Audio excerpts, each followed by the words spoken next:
Hello, my name is Damien Pattinson. I'm the Executive Director at eLife, and I'm going to talk to you today about some of the work that we've been doing to unleash the potential of preprints and move towards a new publishing model that's more fit for the digital age.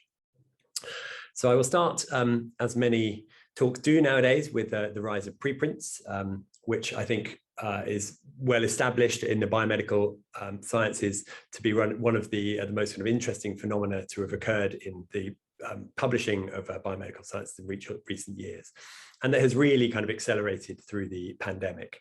I think it's become very clear to everyone that the need for early sharing during an outbreak is really tantamount. But what's interesting is that even as the research into COVID starts to decline, we're still seeing a significant increase and a growth of the preprint sector. And I think we're expecting that to continue over the coming years. So preprints present an incredible opportunity to explore new ways of sharing research. And they come with some obvious and key advantages. They're obviously fully open access. Anyone can read a preprint anywhere in the world. They're immediately available. The author chooses the point at which they are ready to be shared, and at that point they can be made publicly available. And they're much more equitable. Anyone is able to post a preprint to a server, and they are so some of the biases that a lot of authors experience are eliminated in the preprint world. However, of course, there are some problems associated with preprints as well, primarily that they are harder to trust. The trust indicators that we normally associate with the scholarly literature are often absent because of a lack of peer review. And also they're a bit of a fire hose. You have a huge stream of preprints being posted every day, and to actually find ones that are relevant to you is a challenge. So they're the issues that currently stand, and they're the things that eLife are trying to tackle as we try to support preprints into the future. So when you post a preprint online, you obviously are able to get something out very quickly, and you're still able to start assigning the kind of trust indicators that people expect through the journal publication system. So you can see here this preprint has now got this now published in PLOS Computational Biology link, and if you click on that link, you can actually see the published article. So this is now a preprint that has gone from the preprint server to a journal. It has passed through peer review, and it now has the kind of endorsement from a journal that gives it the sort of trustworthiness and credibility that readers want to see. What's nice about PLOS is that they actually do a link back to the preprint, which is really encouraging, and we'd like to see more journals doing similar. However, I would just point out that these dates, you can see here that the preprint was first posted in August 2020, whereas the published version didn't come out until September of this year, so over a year later. And that is something that is clearly problematic, in that this preprint has been sitting online for over a year now with no feedback available and nothing to indicate how trustworthy it is, and it doesn't appear until it's gone through the entire production process at the journal before you can actually get a sense of whether this is something that is trustworthy and also of interest to you.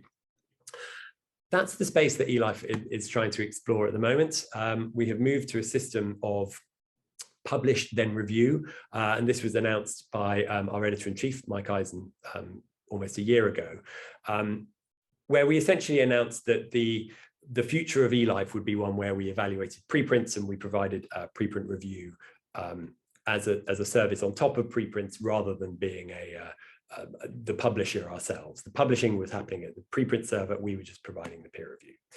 So that's quite a new system that we are currently implementing, and the model is as follows. Essentially, we insist that any paper that is sent for peer review has been posted as a preprint, and if the authors have not already done so, then we can assist them in doing so onto a preprint server such as bioRxiv or medRxiv. We then perform our peer review process as it currently stands, which is that the editor and reviewers work together on a consolidated decision that is delivered to the authors, as happens already. But in addition, we post the reviews onto the preprint themselves. So that allows readers to get an early indication of any issues that they may want to be aware of when reading the preprint. At this point, we also give the authors a choice about the timing of when they want to post those reviews. That allows a sort of freedom for authors so that we're not pushing them to post comments that they aren't ready to have made public. So how does this look in practice? Here's an example of a preprint that was posted to bioRxiv, and that the peer reviews are now posted alongside it. If you click on these little icons here, you can pull up a side window which demonstrates TRIP, which stands for Transparency in Peer Review. And you can see that eLife has performed a preprint review. And here's the editorial summary that provides this overview of the findings from the reviewers. Now, what's interesting about this paper, you may have noticed, is that the final journal citation, Journal of Molecular Biology, is different from the reviewing entity, eLife. So what happened here was that we reviewed the paper and decided that it wasn't suitable for the journal, and so it issued the authors with the comments, but said that we were not going to publish it in the journal. The authors agreed to post those rejection comments alongside the preprint at the point at which it was delivered to them. And they then even tweeted about it to say that, yes, it was rejected, but in fact, look what happened. It came up with a really great citation from another journal. And all the while that was happening, there was these reviews were made public so that readers could immediately see the kinds of issues that may arise on a particular paper ahead of the final journal publication. So this is obviously a really useful thing for scientists to be able to identify issues on papers way before anything is actually published in a journal. So that's all going on the journal. At the same time, we're building some technology that really helps to support preprint review much more natively. And I am now going to try doing a live demo of this new site that we've released called Sciety. And the purpose of Sciety is to really aggregate all the different reviewing communities into a single place and collect all the different feedback that forms on a paper. So here's a quick whistle-stop tour. You can see here that there are a number of different groups. And if you click here, you can see all the different reviewing groups that we're currently working with. eLife, of course, and then some of these COVID reviewing groups, such as NCRC and Rapid Reviews. There is Prelights from the Company of Biologists, PeerJ Review Commons, which provides a journal independent peer review. The Peer Community In project, which has a number of different areas where they're providing reviews to on preprints of interest to those different communities. I thought I'd just quickly highlight NCRC, which is the Novel Coronavirus Research Compendium. Essentially, this is a group of public health researchers from Johns Hopkins who provide peer review of the preprint literature in order to provide a kind of early review of research as it comes out. And here is a example of a review that they've performed. This is a preprint that was posted on bioRxiv, and you can see here that our take is essentially their review summary, and it gives the overall assessment of the work.